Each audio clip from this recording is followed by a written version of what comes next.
Em menos de 30 minutos, o homem mais temido da Bahia poderia virar pó político. Os rádios chiavam, os telefones fixos não paravam de tocar. Fiscais chegavam suados das sessões eleitorais. As planilhas de votação, rabiscadas às pressas, diziam uma coisa: Antônio Carlos Magalhães estava perdendo. Faltavam poucas urnas, as do interior profundo, onde o voto se comprava com promessa, com ameaça e com memória. Para muitos, era só mais uma noite de apuração. Para ele, era um relógio em contagem regressiva. Se não virasse aqueles números antes do amanhecer, seria apenas mais um médico ambicioso, que tentou entrar na política e fracassou. Só que essa não era a primeira vez que o tempo corria contra Antônio Carlos. Desde menino, ele parecia viver assim, como se cada minuto fosse uma disputa, cada gesto um ensaio para o poder. Muito antes de ser chamado de coronel moderno, de controlar emissoras de TV, rádios e governadores, Antônio Carlos era apenas um garoto magro, de olhar atentos, caminhando pelas ruas quentes de Salvador dos anos 1930. A cidade fervia em cheiros. Peixe fresco no mercado Modelo, suor e incenso nas ladeiras do Pelourinho, maresia subindo do Porto da Barra. Mas havia outro cheiro no ar, invisível e mais forte. O cheiro de hierarquia, de quem manda e de quem obedece, de quem tem sobrenome e de quem não tem. Filho de família tradicional, de classe média alta, criado entre o conforto da casa bem posta e a rigidez de valores conservadores, ele cresceu olhando de cima as vielas onde crianças brincavam descalças na lama. Não era só compaixão que brotava ali, era curiosidade. Como aquelas pessoas viviam? O que as fazia temer e respeitar certas figuras? Por que um único doutor podia mandar mais que um batalhão de soldados? Na Bahia da infância de Antônio Carlos, o Brasil ainda era um país de coronéis de fazenda, chefes políticos locais que decidiam o futuro de famílias inteiras com um gesto de cabeça. Ele cresceu aprendendo uma lição silenciosa. Poder não é um cargo, é um clima. Uma presença que toma a sala, mesmo quando ninguém fala. Na escola, ele não era o mais bonito, nem o mais simpático. Mas tinha algo que incomodava e fascinava. Uma determinação fria, quase precoce. Enquanto colegas se distraíam com brincadeiras, Antônio Carlos observava os professores, os diretores, entendendo quem de fato dava a palavra final. Essa capacidade de ler a hierarquia, de farejar por onde a decisão passava, logo virou uma espécie de arma secreta. Ao mesmo tempo, havia uma pressão constante pairando sobre ele. Não bastava ser mais um Magalhães. O tempo parecia cobrar. E você, vai ser o quê? As conversas na família giravam em torno de reputação, de nome, de futuro. Ser medíocre não era uma opção. O relógio corria, silencioso, no interior daquele jovem. Ele precisava achar um lugar em que ninguém pudesse ignorá-lo. Foi assim que a medicina apareceu.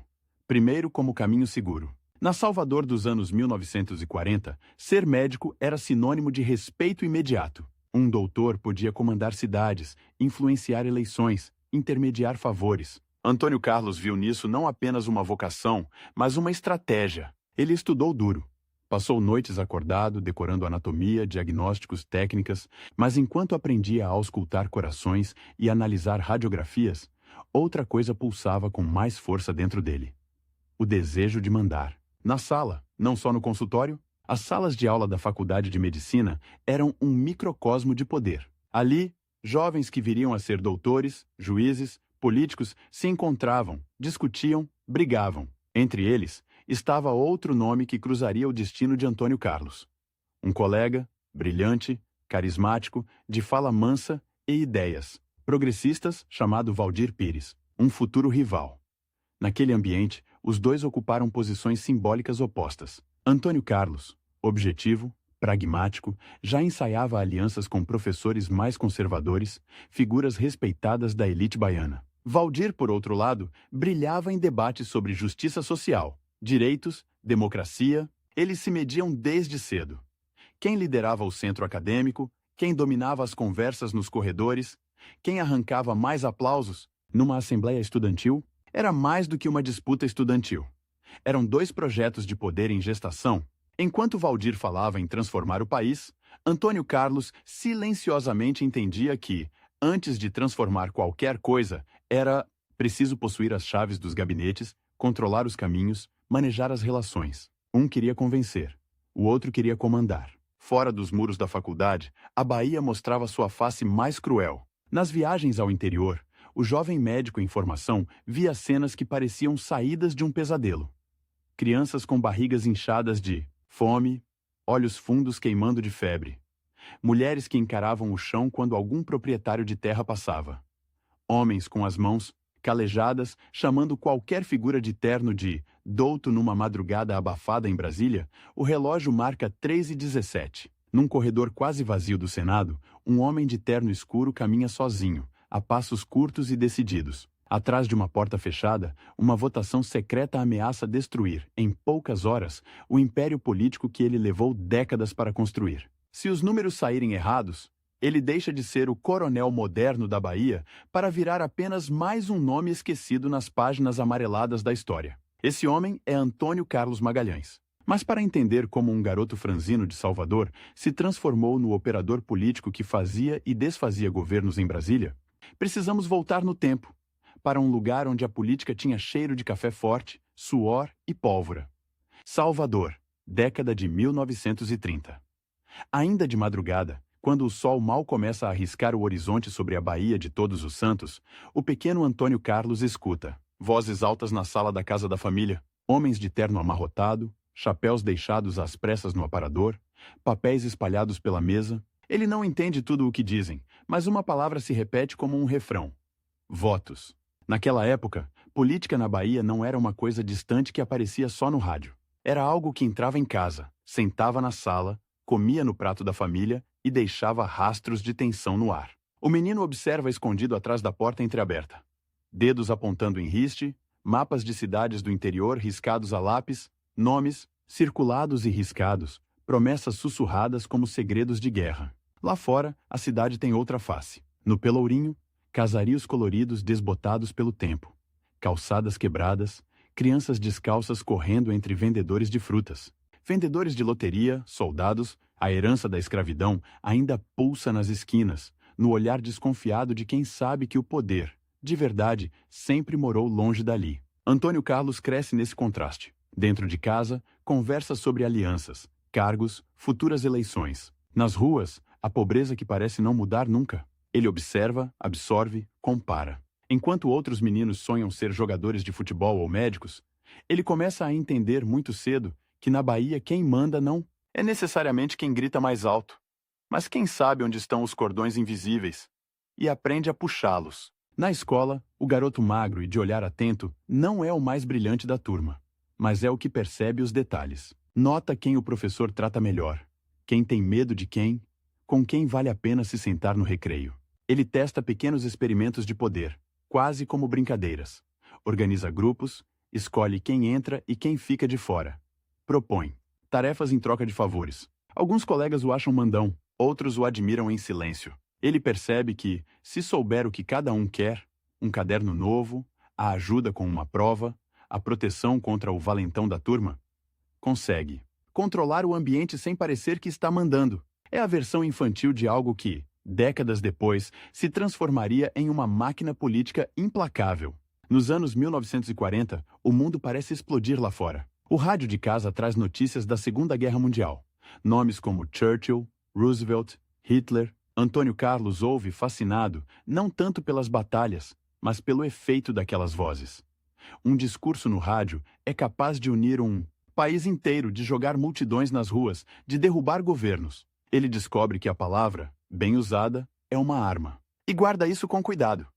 Ao mesmo tempo, Salvador continua dividida entre casarões antigos e cortiços superlotados. Na Ribeira, no comércio, nos mercados, ele vê a fila dos que esperam algo que nunca chega.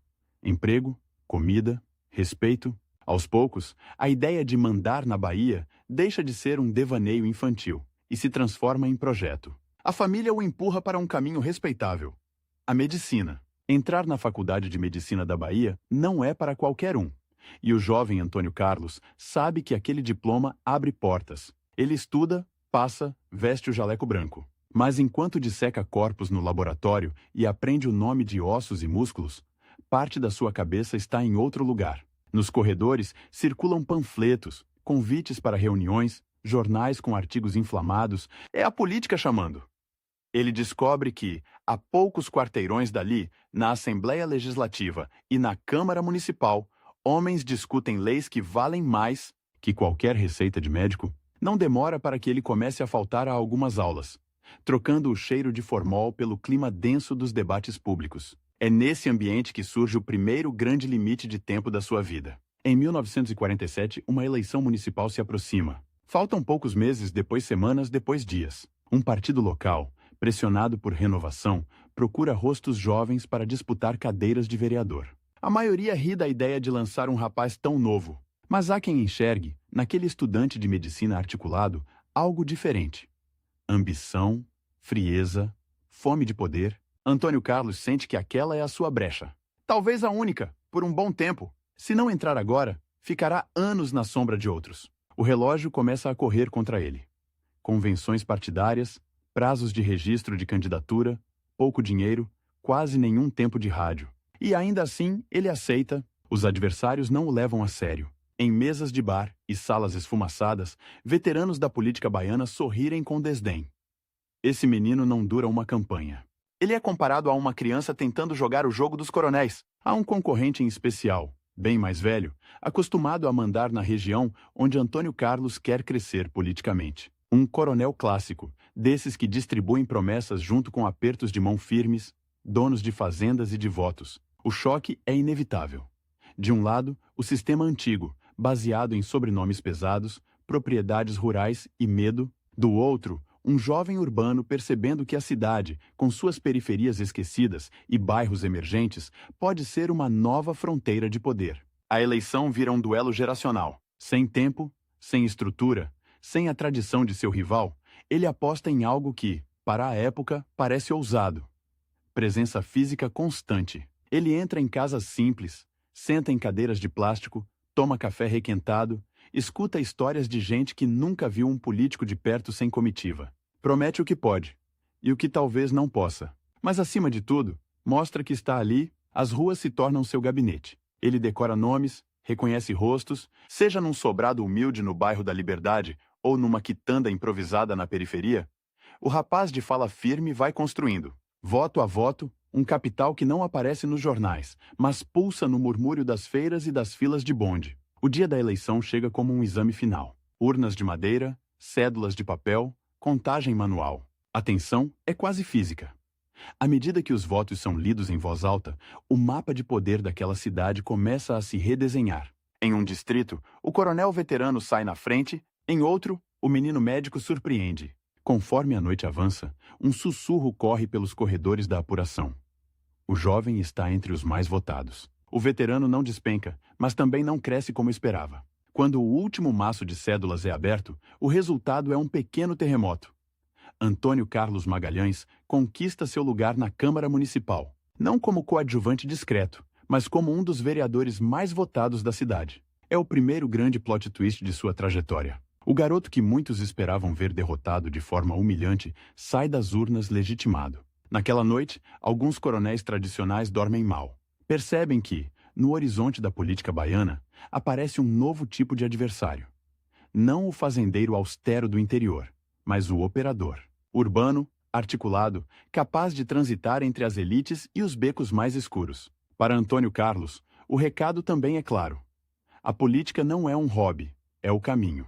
A medicina começa a desbotar, o jaleco branco perde espaço para o terno escuro. Na Câmara Municipal, ele se torna rapidamente mais que um rosto jovem na foto oficial. Aprende o valor das comissões, dos bastidores, das conversas de corredor.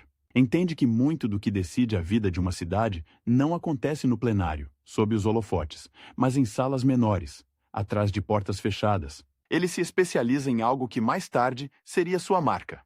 Resolver problemas concretos para pessoas específicas. Uma vaga num hospital, uma matrícula numa escola, um emprego numa repartição. A clientela é gigantesca e ele começa a montar um sistema. Bilhetes, listas, cadernos. Cada favor concedido é um fio puxado em direção a algo maior. As cenas se repetem. Mães desesperadas que chegam com crianças doentes, homens sem trabalho há meses, jovens querendo uma oportunidade. Ele não pode atender a todos, mas escolhe a dedo quem ajudar. E ao fazer isso, escolhe também quem vai dever um favor. O choque com a realidade é brutal. Num estado rico em cultura, com terras férteis e posição estratégica, há bairros inteiros onde metade das crianças não chega ao fim da escola primária. Ruas sem esgoto, casas sem luz, pessoas sem voz. Para muita gente, o vereador não é só um representante. É a única porta que parece minimamente aberta. O tempo, porém, não para. A conjuntura nacional se agita. Getúlio cai, levanta, cai de novo. Presidentes entram e saem.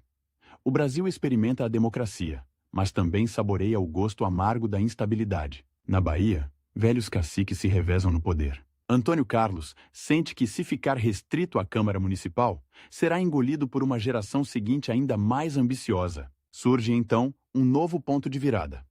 A chance de se lançar à Assembleia Legislativa e, mais adiante, à Câmara Federal. Agora, o jogo não é apenas municipal, é estadual, quase nacional. As apostas aumentam.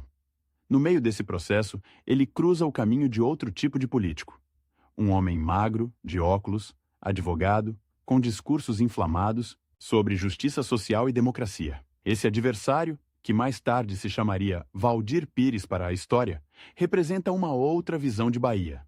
Menos coronéis, mais participação popular. Menos bastidores, mais transparência. Os dois ainda não são inimigos frontais, mas o contraste é evidente. Um opera nos labirintos do poder, usando favores e influência, o outro tenta agitar as praças públicas com ideias e projetos. O embate de estilos, que mais à frente se tornaria um dos grandes conflitos da política baiana, começa ali, tímido, quase silencioso, mas real.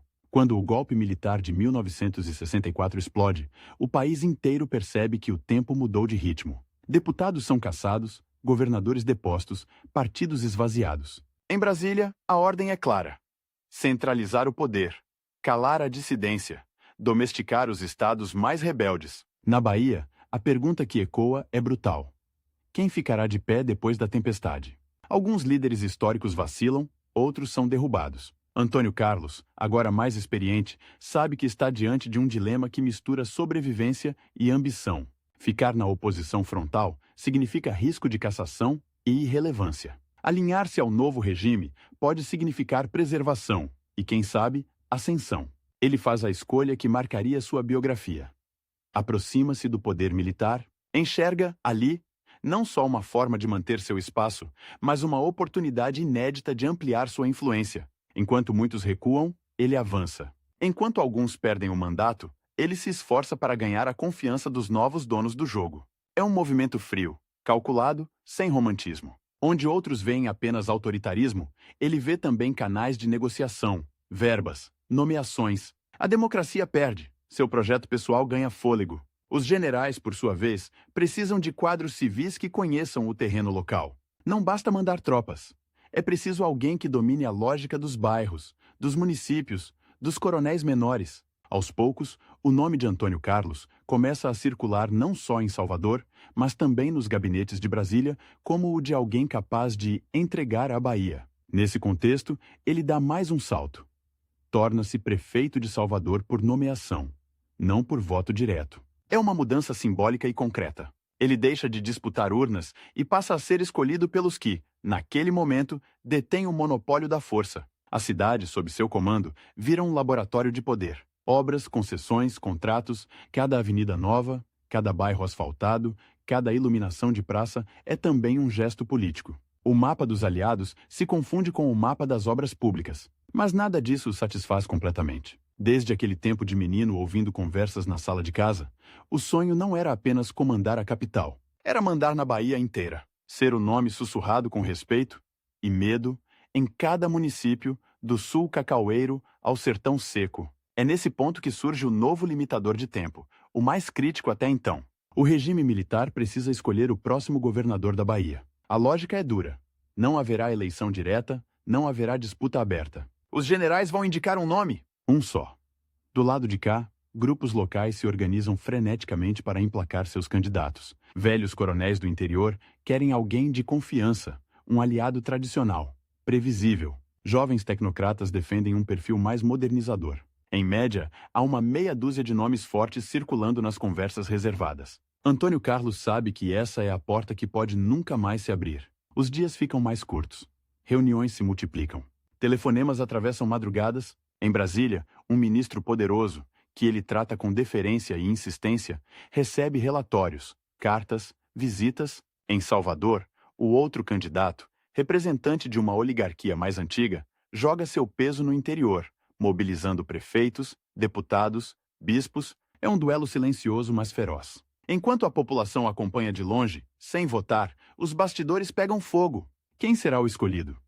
O coronel tradicional, de fazenda e capanga, ou o coronel moderno, urbano, ligado a rádios, jornais e gabinetes refrigerados? O prazo para a decisão se aproxima. Falam em semanas, depois em dias, depois em poucas horas. Uma lista com 3 nomes deve ser enviada aos generais, que baterão o martelo. A cada reunião em Brasília, ele sai medindo expressões, entonações, silêncios. Cada gesto pode significar avanço ou derrota. Pela primeira vez em muito tempo, ele sente a possibilidade real de perder algo grande. Se não for agora, talvez nunca mais. O adversário, mais velho, pode alegar experiência, tradição, apoio de clãs do interior. Antônio Carlos tem outra carta. A promessa de que conseguirá, com eficiência quase empresarial, fazer a Bahia se alinhar sem ruído ao projeto de poder do regime. Na véspera da decisão, a tensão é quase física. Funcionários em ministérios comentam, sussurrando, que o baiano passou o dia inteiro subindo e descendo escadas. De gabinete em gabinete, alguns dizem que o rival já está comemorando discretamente, outros garantem que o favorito é o jovem operador de Salvador. E então, no meio de uma tarde abafada, o telefone toca. Do outro lado, uma voz oficial, seca, comunica a notícia que muda tudo. O escolhido para governar a Bahia será Antônio Carlos Magalhães. Naquele instante, todo o caminho, o menino nos corredores da casa ouvindo a palavra voto, o jovem de jaleco branco que trocou o bisturi pelos debates, o vereador que trocava favores por fidelidade, o prefeito que transformou a cidade em vitrine de poder, converge para um único ponto. O tempo que sempre correu contra ele, de repente, parece se curvar ao seu favor. O que ele ainda não sabe é que, ao atravessar essa porta, não estará apenas assumindo um cargo. Estará inaugurando uma era em que seu nome se confundirá com o próprio destino político da Bahia, e em que cada rival, cada eleição, cada decisão em Brasília se transformará em um novo campo de batalha, onde a vitória nunca será definitiva e o relógio nunca mais deixará de correr. Текст этой части составляет примерно от 10 тысяч до 11 тысяч символов, с учетом пробелов. Enquanto um agricultor do sertão esperava meses por uma bomba d'água que nunca vinha, um telegrama em Brasília decidia quem teria o poder de ligar ou desligar, à vontade, o futuro de milhões de baianos. O médico que um dia prometera salvar vidas agora ganhava o direito de decidir quais cidades teriam hospital e quais continuariam. Sem médico, sem estrada, sem luz. Naquela tarde abafada, quando o telefone finalmente tocou, Antônio Carlos Magalhães entendeu. Ou ele usaria aqueles poucos anos de governo para se tornar incontornável, ou seria só mais um governador de ditadura. Esquecido assim que o próximo general assinasse outro decreto. O anúncio de que o novo governador da Bahia seria ele correu como faísca em capim seco. Nos corredores do poder, alguns sorriram com alívio. Esse rapaz sabe jogar, não vai nos dar trabalho. No interior, velhos coronéis cerraram os punhos. Esse doutorzinho de Salvador ainda vai aprender que quem manda aqui somos nós. Na posse, o contraste era quase cinematográfico. Dentro do Palácio de Ondina, ar-condicionado gelando os salões, generais de peito estufado, políticos engomados, advogados empertigados. Do lado de fora, ao sol, funcionários públicos, curiosos, militantes, gente que tinha vindo só ver de perto o homem que agora manda em tudo. Quando subiu a rampa, de terno escuro, o mesmo menino magro da Salvador dos anos 1930 parecia ter ficado para trás. No lugar dele, surgia o governador nomeado pelos militares. E, ao mesmo tempo, o aspirante a coronel moderno que queria mandar. Mais que todos os coronéis velhos somados, o relógio começou a correr no instante em que ele sentou na cadeira de governador. O mandato tinha prazo: 4 anos. 4 orçamentos, 4 mensagens à Assembleia. 4 anos para provar aos generais que ele era útil, eficiente, leal. Se falhasse, seria trocado sem cerimônia. Se fosse tímido, desapareceria na multidão de interventores que o regime espalhava pelo país. Ele sabia disso. Por isso, decidiu que não governaria a Bahia como um administrador cuidadoso, e sim como um estrategista em guerra. Logo nos primeiros meses, o novo governador fez algo que assustou até aliados. Declarou guerra velada aos coronéis do interior que não se curvassem. Prefeitos acostumados a receber verbas com um telefonema de costume passaram a escutar, do outro lado da linha, uma voz fria.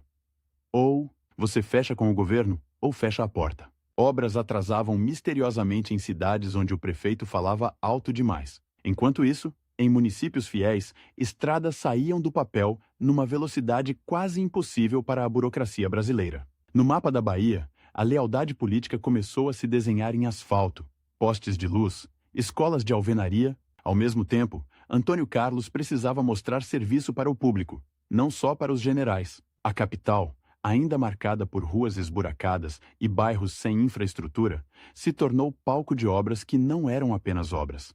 Eram símbolos, viadutos erguidos como monumentos ao progresso, avenidas largas cortando zonas antes esquecidas, conjuntos habitacionais que prometiam tirar famílias das palafitas. As propagandas oficiais mostravam o governador como gestor moderno, quase tecnocrata. Mas, nos bastidores, cada contrato, cada empreiteira escolhida, cada licitação acertada era também peça de um quebra-cabeça maior. A construção de uma rede de empresários, prefeitos e deputados que no futuro não conseguiria respirar politicamente sem ele. Em reuniões de secretariado, conta-se que o clima era de trincheira. Relatos dão conta de gritos, murros na mesa, telefonemas cortados pela metade. Secretários considerados moles eram substituídos sem aviso. Diretores de órgãos públicos ouviam ordens que pareciam mais comandos militares do que orientações administrativas. Foi nesse ambiente que nasceu um apelido que corria em voz baixa pelos corredores: Toninho Malvadeza. Um misto de medo e ironia. Por trás do sorriso nas fotografias oficiais, havia um governador que não hesitava em esmagar resistências, e que parecia ter prazer em mostrar que podia. Enquanto a Bahia se acostumava à figura do novo chefe, Brasília o chamava para voos mais altos. Num país em que a energia elétrica ainda era luxo em muitos rincões, comando sobre empresas do setor equivalia a controlar a tomada do desenvolvimento.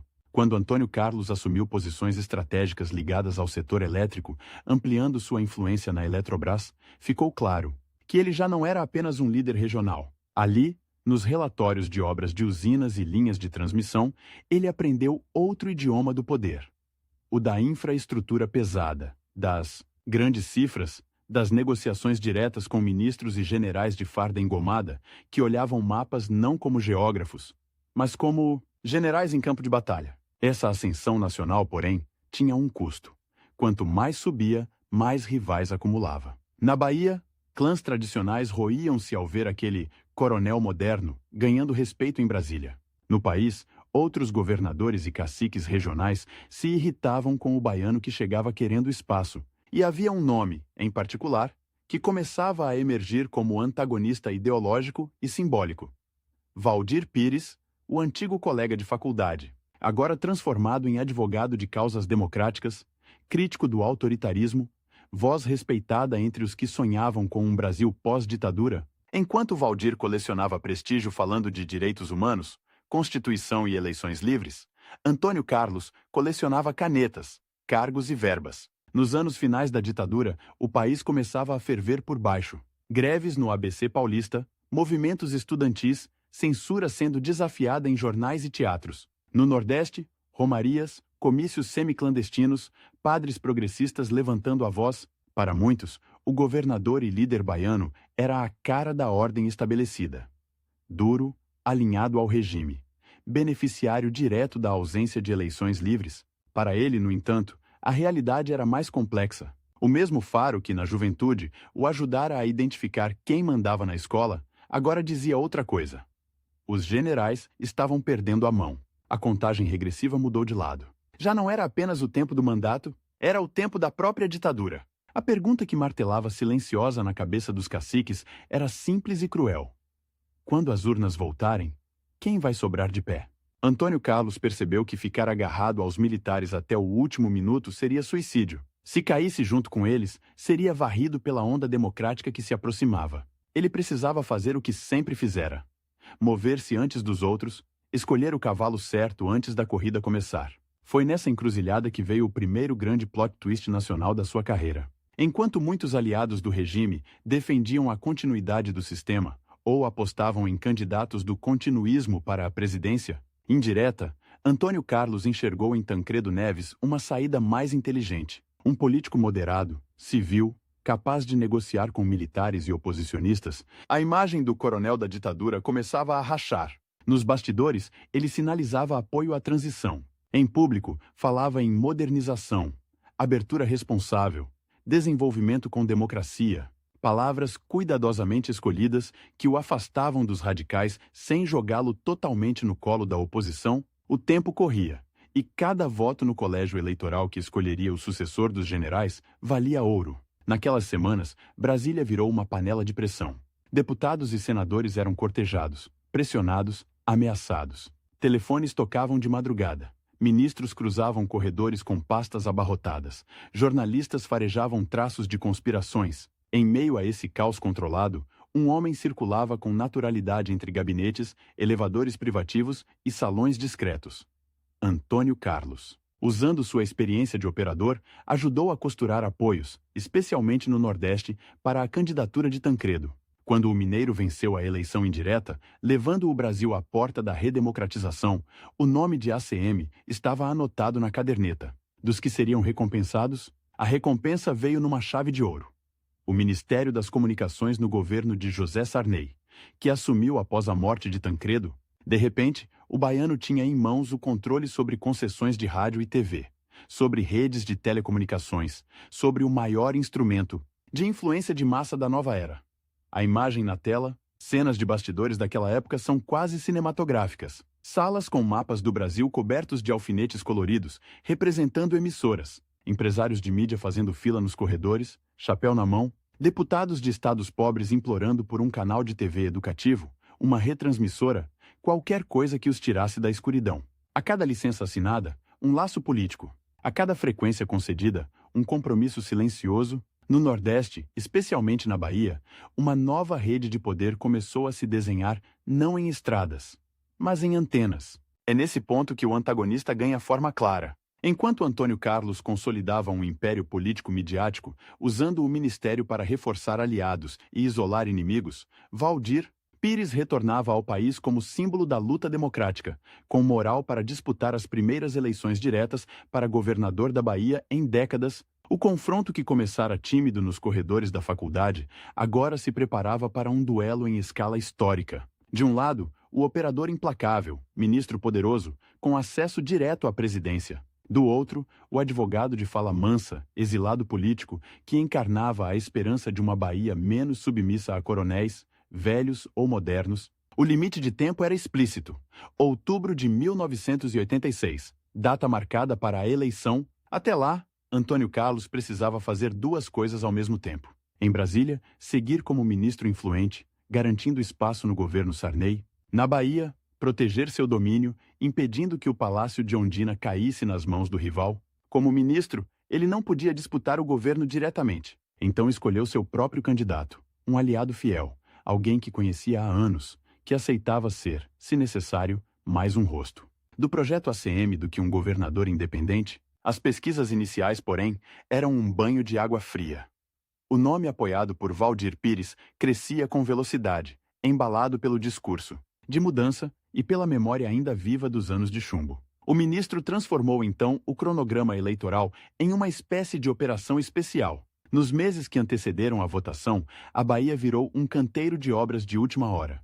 Pontes inauguradas às pressas, estradas recapeadas em tempo recorde, antenas erguidas em cidades onde o sinal de TV era um sonho distante. Cada placa com o nome do governo federal escondia outro nome que nem precisava ser impresso. O dele. Nas telas das TVs aliadas, as imagens eram cuidadosamente montadas. O ministro visitando o interior, abraçando crianças, elogiando. Agricultores cortando fitas. As críticas da oposição, que falava em uso eleitoral da máquina e chantagem da comunicação, eram abafadas ou ridicularizadas. Nos bastidores, a guerra era ainda mais brutal. Prefeitos eram chamados a reuniões discretas e ouviam recados claros. Quem subir no palanque errado vai passar 4 anos no deserto. Empresários sabiam que concessões, contratos e financiamentos dependiam de uma postura responsável na campanha. Do outro lado, Valdir Pires rodava o estado numa campanha quase peregrina, dormindo em casas de apoiadores, falando em praças lotadas, denunciando o coronelismo eletrônico que substituía o velho coronel de chicote pelo coronel de antena. O confronto de estilos era quase didático. O operador do sistema contra o reformador idealista, a máquina contra o discurso, a contagem regressiva para o dia da eleição transformou a Bahia num tabuleiro frenético. Na véspera, Brasília e Salvador pareciam conectadas por um cabo invisível. De um lado, um ministro calculando, em tabelas e relatórios, onde cada ponto percentual poderia ser virado. Do outro, um candidato da oposição confiando mais na fé das ruas do que em palanques oficiais. Na madrugada que antecedeu a votação, conta-se que Antônio Carlos quase não dormiu. Caminhava no apartamento em Brasília, cigarro na mão, olhando o telefone fixo como se pudesse forçá-lo a tocar com boas notícias. Ele sabia que se perdesse a Bahia, não perderia apenas uma eleição. Perderia o coração do seu império. O dia da votação foi um choque. À medida que as urnas eram apuradas, ficava claro que algo diferente estava acontecendo. Em bairros populares, periferias e cidades do interior, uma onda varria os votos esperados pelo candidato de ACM e se depositava na candidatura apoiada por Valdir. Em poucos centros de apuração, o quadro já era irreversível. O ministro das Comunicações, o homem que controlava concessões de TV em boa parte do país, via seu estado natal escolher, de forma ruidosa, a opção que ele mais temia: uma Bahia governada por seu velho rival ideológico. Foi uma derrota brutal e, ao mesmo tempo, reveladora. Nas manchetes, falava-se no fim da era ACM na Bahia, na chegada da democracia ao Pelourinho, na vitória contra o coronelismo baiano. Mas nos bastidores, quem conhecia o estilo de Antônio Carlos sabia que aquele não era um ponto final. Era uma vírgula, incômoda, mas aproveitável. O mesmo faro que o fizera abandonar os generais na hora certa, agora dizia outra coisa. Em política, ninguém morre na primeira queda. Enquanto muitos celebravam, ele começava a reorganizar silenciosamente sua tropa. Em Brasília, ainda ministro, continuou distribuindo concessões, articulando votações, pressionando adversários, premiando aliados. A derrota na Bahia doía, mas não o derrubava. Servia, ao contrário, como lembrete diário de que nenhum império político é eterno, de que mesmo a mais afinada máquina pode patinar. Quando encontra um adversário com o discurso certo na hora certa, o antagonismo com Valdir Pires, agora governador eleito, se transformaria numa guerra surda de influência. Cargos, verbas, mídia, cada decisão tomada em Salvador era acompanhada, analisada e, quando possível, neutralizada a partir de gabinetes em Brasília. O tempo, mais uma vez, voltou a correr. Ao fim do governo Sarney, o tabuleiro nacional mudaria de novo. Novas eleições, novos partidos, nova Constituição. Cada mudança abria brechas e riscos. Na Bahia, o governo de Valdir enfrentaria crises, dificuldades econômicas, descontentamentos que o próprio ACM se encarregaria de potencializar. Enquanto isso, o coronel moderno que muitos julgavam derrotado desenhava, com a calma fria de um planejador militar, o caminho de volta. Um retorno não só ao Palácio de Ondina, mas ao centro da política nacional, com um objetivo claro: nunca mais depender apenas de um cargo ou de um mandato para existir. Porque para alguém que desde menino aprendera que o poder verdadeiro está nos fios invisíveis que puxam tudo, perder o palácio por 4 anos não era o fim. Era apenas o intervalo entre um ato e outro de uma peça em que ele ainda se recusava a sair de cena. Os primeiros meses depois da derrota de 1986 parecem uma cena impossível. O homem que distribuía canais de TV, como quem distribui cartas marcadas. O ministro que tinha a tomada da comunicação na mão, assistindo de fora ao rival ocupar o Palácio de Ondina. Só que a política de Antônio Carlos Magalhães nunca foi sobre estar dentro de um prédio. Foi sobre mandar no ar que circula por cima dele. E, enquanto muita gente cantava o fim do coronel moderno, ele fazia o que sempre fez melhor. Contava o tempo como um inimigo, porque a Bahia tinha um calendário duro, implacável, com data e hora para mudar de novo. E ele sabia que, se esperasse a maré baixar sozinho, o nome dele viraria passado. Se empurrasse a maré, o passado viraria destino. Em Salvador, Valdir Pires assumiu com a aura do homem que derrotou a máquina. A promessa era quase bíblica: moralizar, democratizar, desmontar a engrenagem que transformara concessões, obras e favores em rédeas. Só que governar a Bahia real não era discursar para a Bahia esperada. O Estado tinha contas, greves, servidores pressionando, prefeitos pedindo socorro e um interior acostumado a resolver tudo por telefone. O mesmo telefone que agora ligava e encontrava portas fechadas, rotinas burocráticas, formulários. Vamos ver. E aí surge um detalhe cruel, desses que ninguém vê no palanque. A democracia é lenta, e a lentidão, num lugar onde a fome e a seca são rápidas, vira ressentimento. Do outro lado, em Brasília, a ACM já tinha entendido a regra de ouro. Quem perde uma eleição, se ainda controla canais de influência, não perde o jogo. O período no Ministério das Comunicações deixara sementes em forma de gratidão, dependência e compromisso. Muita gente devia favores. Muita gente temia perder espaço. E quando você controla a narrativa, quando você decide que imagem entra na casa das pessoas, você não precisa aparecer todo dia. Basta aparecer na hora certa, no enquadramento certo, com a palavra certa. Foi aí que ele começou a operar o retorno como um thriller. Sem anúncio, sem buzina, sem bandeira. Um retorno por baixo da mesa. A rivalidade com Waldir, que parecia resolvida nas urnas, só ficou mais perigosa. Porque agora não era apenas disputa por cargo. Era disputa por interpretação. Quem estava entregando a Bahia? Quem era capaz de governar? Quem tinha pulso? Os tropeços do governo viraram munição. Uma greve prolongada se tornava, no noticiário, a prova de fraqueza. Uma crise financeira virava incompetência. Um atraso em obra virava abandono. E sempre que surgia um problema, a pergunta vinha como um golpe baixo, repetida em barbearias, mercados, ônibus lotados. No tempo de ACM isso acontecia? A pergunta era a arma, e ela trabalhava por ele mesmo quando ele não estava na Bahia. Só que o tabuleiro nacional também mudava rápido, e essa é a parte em que o suspense cresce. A redemocratização abriu as portas e colocou refletores. Agora havia imprensa mais livre, oposição mais barulhenta, Ministério Público mais ativo e um Congresso onde alianças mudavam como vento. O operador precisava ser ainda mais sofisticado, e veio o primeiro twist desse novo ato. Antônio Carlos, o símbolo do mando duro, percebe que para sobreviver na nova era, precisava vestir a roupa da institucionalidade, menos grito público, mais bastidor, menos ordem explícita, mais articulação. Não é que ele ficou suave, é que ficou mais técnico no modo de esmagar. Quando a eleição seguinte se aproximou, a contagem regressiva ganhou um número concreto, e para ele, quase físico, porque havia uma janela. Se Waldir terminasse o mandato com aprovação, se consolidasse um sucessor, se o discurso de Nova Bahia virasse rotina, a volta de ACM seria muito mais difícil. O relógio virou personagem. E o plano também. Reconquistar a Bahia não apenas por carisma ou lembrança, mas por contraste. Transformar o governo do rival em sinônimo de desorganização e transformar o próprio nome em sinônimo de eficiência. Esse era o duelo. Eficiência contra a esperança. Máquina contra ideal.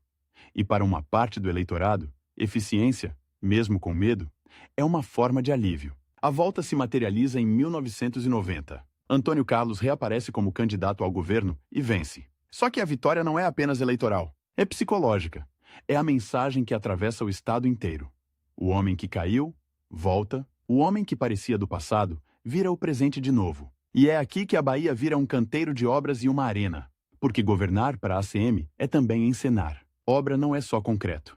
É sinalização de poder. Viaduto, avenida, hospital, escola.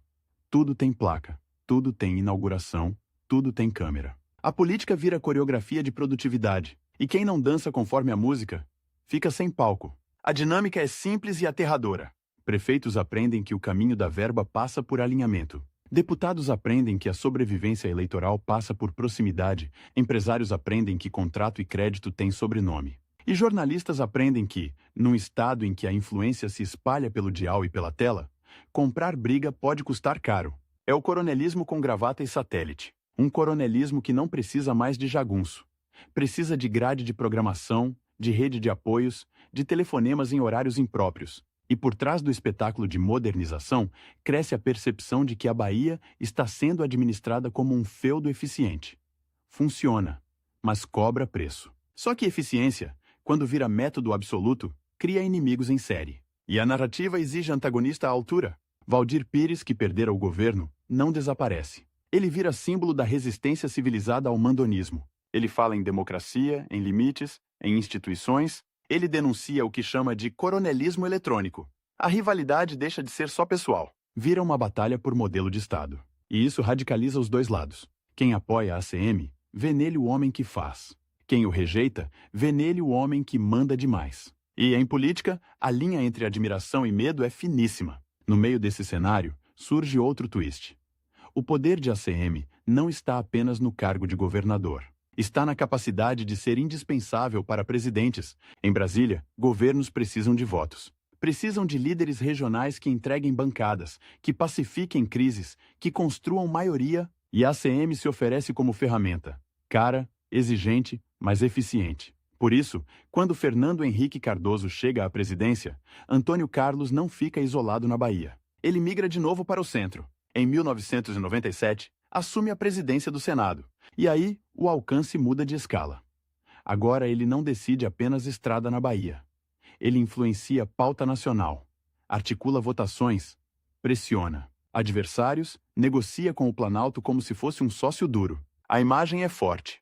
Um homem que começou como médico, virou operador de concessões e obras e termina presidindo a Casa Legislativa, que pode travar ou destravar o país. Nos bastidores, fala-se de reuniões em que a temperatura subia, de recados enviados por intermediários, de apoios entregues com condições claras, e a Bahia, mesmo quando ele está em Brasília, continua orbitando ao redor dele, porque ele faz questão de manter a cadeia de comando. A lógica do coronel moderno é essa. O centro não precisa estar presente para ser centro. Ele só precisa ser temido como ausência. Mas todo império, por mais bem construído, tem rachaduras. E no auge, a tragédia costuma ensaiar. A virada do milênio chega com um ambiente mais agressivo, imprensa mais investigativa, rivalidades internas, aliados que querem herdar o trono, adversários que aprenderam a jogar a mesma guerra de narrativas. E então, explode um dos episódios mais corrosivos da sua carreira. O escândalo da violação do painel eletrônico do Senado. Em 2000, ligado à votação que cassou o mandato do senador Luiz Estevão, o caso vira um furacão político, porque envolve o coração do poder legislativo e a confiança no sistema de votação.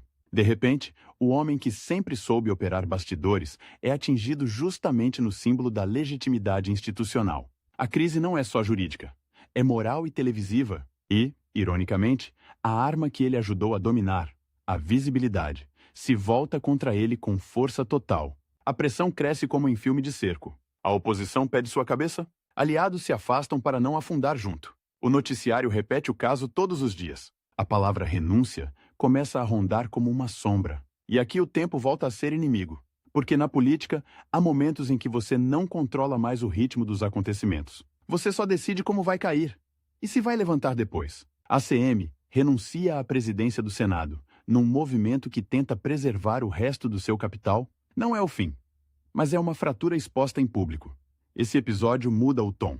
Ele ainda é poderoso, ainda influencia, ainda tem base, ainda dita rumos na Bahia. Mas a aura de invulnerabilidade, aquela sensação de que nada o atinge, começa a desbotar. E isso, para um líder cuja força também é psicológica, é perigoso. Os adversários sentem sangue. Os aliados testam limites. A máquina continua, mas já não parece eterna. E mesmo assim, ele não entrega o jogo, porque o instinto do operador não permite saída limpa. Ele prefere o desgaste ao desaparecimento. Enquanto isso, a disputa com o campo adversário se reorganiza. A política brasileira entra na era Lula, e a Bahia também muda. Novas lideranças emergem, o PT ganha força, movimentos sociais se articulam com mais consistência. E a ideia de que a Bahia pode viver, sem o mando de ACM, deixa de ser utopia para virar projeto. A tensão sobe porque, pela primeira vez em décadas, o antagonista não é apenas um nome. É uma onda. E onda, diferente de rival individual, não se intimida com telefonema. Mesmo assim, no cotidiano, o estilo ACM continua. Mão firme, cobrança brutal, fidelidade exigida como juramento. Ele trata política como disciplina de quartel e entrega resultados que seus apoiadores exibem como troféus. Ao mesmo tempo, acumula denúncias, desgastes e inimigos que veem em cada resultado um método autoritário. A ambiguidade vira marca registrada. Para uns, modernizador. Para outros, mandão implacável. Para todos, uma presença que distorce o ambiente ao redor. E conforme os anos passam, fica claro que suas maiores realizações não são apenas obras ou cargos. São estruturas, redes de dependência, uma cultura de comando, um jeito de fazer política em que tudo tem dono invisível. É um tipo de legado que funciona como aquelas instalações elétricas antigas. Você não vê os fios, mas se mexer no lugar errado, toma choque. Quando o segundo ato da vida pública dele começa a se aproximar do crepúsculo, o espectador atento percebe um detalhe. O homem que sempre controlou relógios e calendários, agora enfrenta um relógio que não negocia. A política ainda dá prorrogação, a biologia não. E é nesse clima, de poder ainda real, mas já cercado por novos ventos, por crises, por adversários mais organizados e por um país que muda de linguagem, que Antônio Carlos Magalhães se prepara para o último trecho da história. Um trecho em que a pergunta deixa de ser como ele volta e vira o que fica quando ele sair. Quando a pergunta muda de como ele volta para o que fica quando ele sair, a história faz um corte seco. O mesmo homem que lotava praças e mandava em ministérios agora passa cada vez mais tempo em salas de exame, ouvindo médicos medirem o que ele sempre fingiu ignorar. Prazo. Porque pela primeira vez, o relógio que conta não é o do Tribunal Regional Eleitoral. É o relógio biológico. E contra ele não existe telefonema, não existe decreto, não existe base aliada. Antônio Carlos Magalhães entra nos anos 2000 como um sobrevivente ferido. A renúncia à presidência do Senado, sob o peso do escândalo do painel, não o derruba do mapa, mas arranha o mito. A imagem de onipotência racha. Só que Coronel Moderno não se aposenta por constrangimento. Ele trata a humilhação como intervalo. Nos bastidores, a operação é quase clínica. Recontar aliados, reorganizar o grupo, aparar arestas, reposicionar a própria figura. Se não dá mais para ser o dono ostensivo de Brasília, dá para ser o articulador imprescindível da Bahia e de um pedaço do Congresso. O objetivo é brutal na sua simplicidade. Chegar vivo, politicamente e fisicamente, à próxima grande temporada de poder. Ele quer mais um ciclo completo. Quer provar que o painel foi tropeço, não epílogo. Em 2002, vem a primeira prova de fogo. O Brasil se prepara para eleger Luiz Inácio Lula da Silva, o operário que prometia virar o país de ponta cabeça. A onda do Partido dos Trabalhadores cresce, e a Bahia não é ilha. Em teoria, é o cenário perfeito para enterrar o coronelismo eletrônico. Em prática, é uma grande arena. A CM volta às urnas para o Senado e vence. Não com a mesma folga de antes, não com a mesma aura de inevitabilidade, mas vence. Para quem esperava uma expulsão simbólica, é um susto. O homem do painel volta pela porta da frente, vestido de voto. Ao mesmo tempo, seu grupo consegue manter a hegemonia na Bahia com Paulo Souto no governo. O recado é claro. Podem amar ou odiar, mas ainda precisam negociar com ele. O rival, agora, não é apenas Valdir Pires. É uma legenda inteira, uma cultura política nova, um projeto de país com Lula no Planalto. E Jacques Wagner crescendo como líder baiano. A rivalidade deixa de ser duelo de biografias e vira choque de eras. Só que há um dado oculto que não aparece nos palanques de 2002. Os exames de rotina começam a vir com asterisco. A saúde cobra décadas de café frio, noites mal dormidas, tensão permanente, raiva engolida, charutos, pressões. O corpo, que sempre funcionou como simples veículo para a vontade, dá sinais de limite e, ainda assim, ele marca reuniões de madrugada, discute pauta no aeroporto, briga por cargos, intervém na montagem de chapas, acompanha.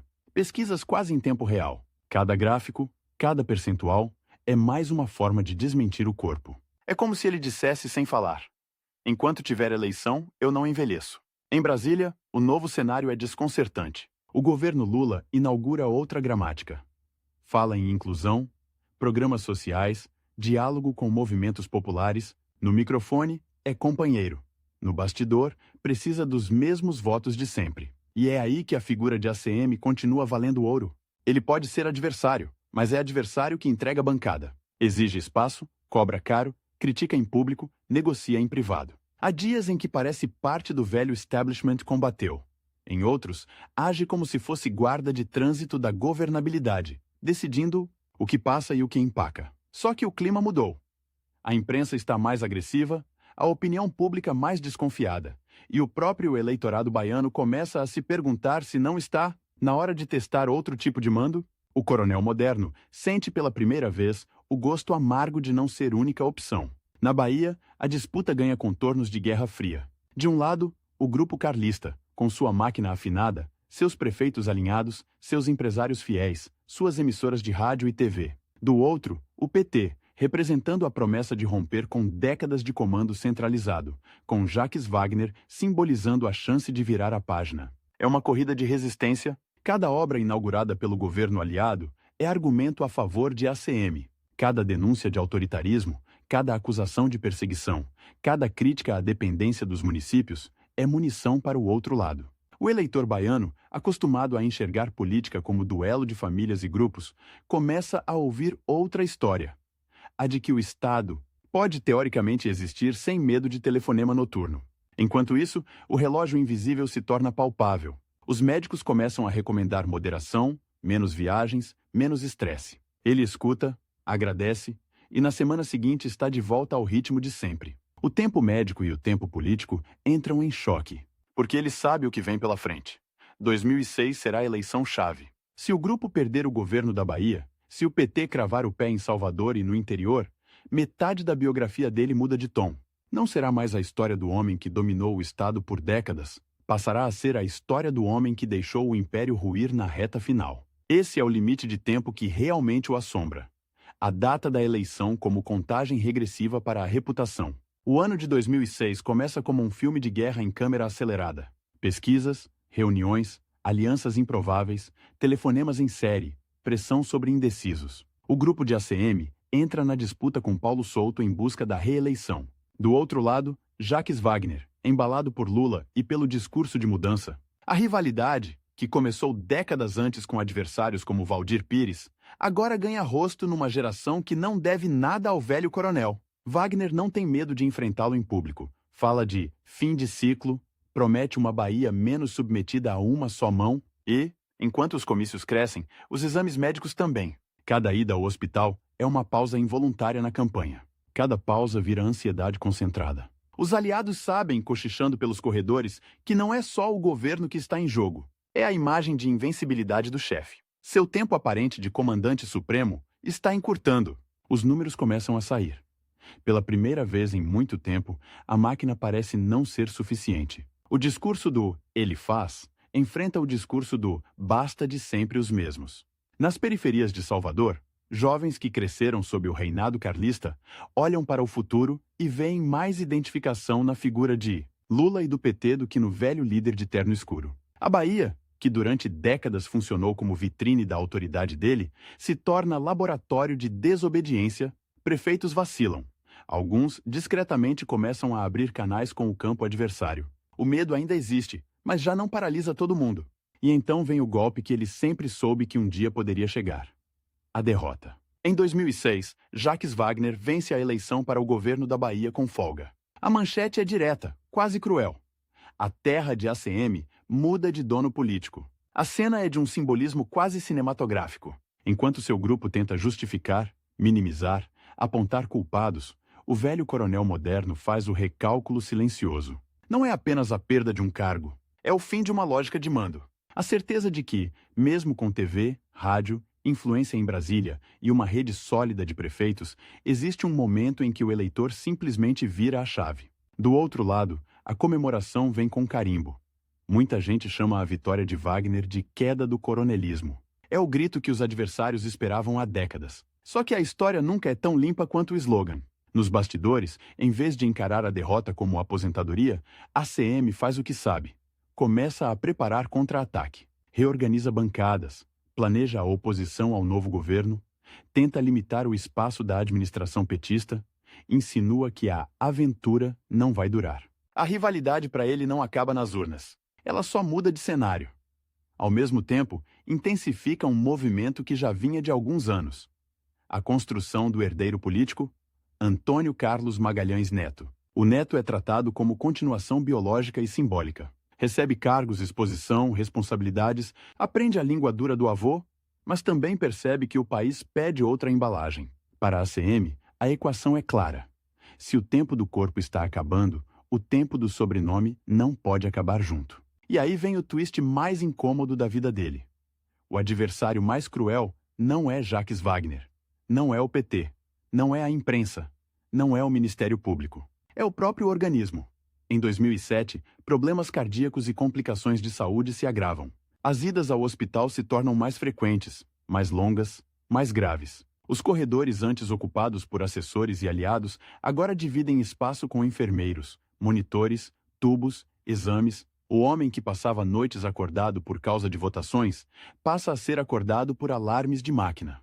É um rebaixamento brutal para alguém que sempre se viu como dono do tempo. E ainda assim, até dos leitos de hospital saem recados políticos. Bastam poucos minutos de disposição, um telefone disponível, um assessor leal. O instinto de operador não adormece. Em julho de 2007, a contagem regressiva chega ao ponto final. Antônio Carlos Magalhães morre em São Paulo, aos 79 anos, deixando um rastro de manchetes, debates, lágrimas, alívio e medo.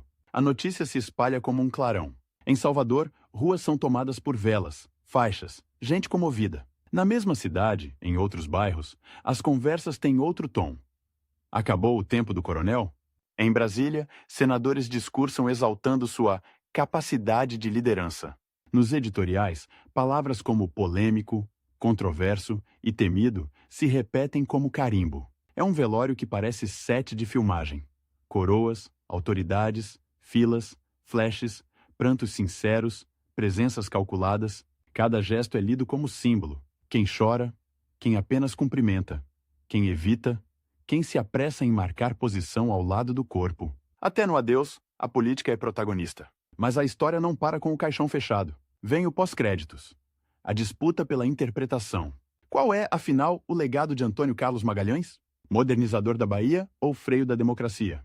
Estadista duro ou coronel eletrônico? Para quem cresceu vendo o Estado receber grandes obras, hospitais, universidades, avenidas, é fácil lembrar dele como o homem que fazia. A narrativa é de eficiência. Sob a ACM, as coisas andavam. Sob outros, emperravam. O progresso material vira argumento moral. Para quem sentiu na pele a pressão de um sistema em que emprego, concessão e verba dependiam de fidelidade, o retrato é outro. O de um líder que concentrou poder como poucos, que tratou divergência como ameaça, que usou concessões de rádio e televisão como cabresto moderno. A democracia para esse grupo parecia sempre condicional, desde que não mexesse demais no núcleo duro do mando. O twist irônico é que, mesmo morto, ele continua presente como medida. Governos posteriores são comparados ao estilo dele. A ACM faria diferente? Falta pulso. A Bahia sem comando. Frases que circulam em conversas de bar, em comentários de rádio, em colunas de jornal. Seu nome vira espécie de fantasma funcional. Aparece sempre que a crise aperta ou quando algum líder tenta imitar o modo duro de governar. Alguns se reivindicam herdeiros. Outros fazem questão de se dizer antagônicos, mas quase nenhum ignora. É como se o Estado tivesse ficado viciado em uma figura de autoridade tão forte que, mesmo ausente, continua regulando o comportamento dos que vieram depois. O grupo político que ele montou não desaparece com o enterro. Reorganiza-se, perde e ganha espaço. Tenta se adaptar a uma era em que redes sociais começam a disputar o papel que antes era só da televisão. ACM Neto cresce, vira peça decisiva, chega à Prefeitura de Salvador e encarna a pergunta incômoda.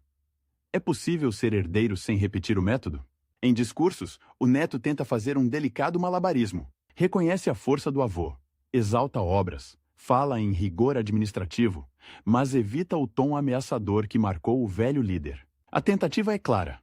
Manter o capital simbólico sem herdar integralmente a pecha de coronel. Só que para muita gente a sombra ainda pesa. A Bahia continua debatendo, em cada eleição, se está encerrando um ciclo ou apenas reciclando lideranças dentro da mesma lógica de dependência e concentração. No plano nacional, o nome de Antônio Carlos Magalhães ocupa um lugar incômodo na memória da redemocratização.